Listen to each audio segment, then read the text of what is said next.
இயற்கை சூழல் நமக்கு இனிய உணர்வுகளை தூண்டுகிறது.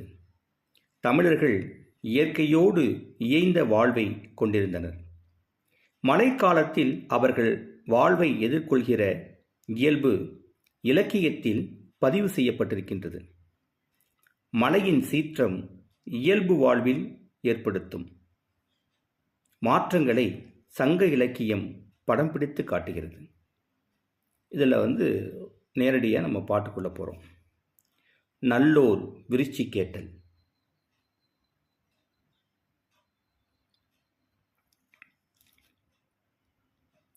நனந்தலை உலகம் வளையி நெமியோடு வளம்பொறி பொறித்த மாதாங்கு தடக்கை நீர் செல நிமிர்ந்த மால் போல பாடு இமில் பனிக்கடல் பருகி வளநேர்வு கோடு கொண்டு எழுந்த கொடுஞ்செலவு எழிலி பெரும் புயல் பொழிந்த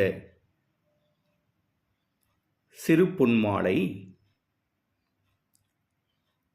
அருங்கடி மூதூர் மருங்கில் போகி யாழ் இசை இனவண்டு ஆர்ப்ப நெல்லோடு நாளி கொண்ட நறுவி முல்லை அரும்பு அவில் அலறி தூய் கைதொழுது பெருமுது பெண்டீர் விரிச்சி நிற்ப சிறுதாம்பு தொடுத்த பசலைக்கன்றின் உரு துயர் அலமரல் நோக்கி ஆய்மகள் நடுங்கு சுவல் அசைத்த கையில் கைய கொடுங்கோர் கோவலர் பின்னின்று உய்த்தர இன்னே வருகுபவர்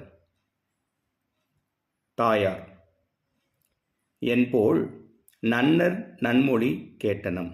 மிக அருமையான பாட்டு.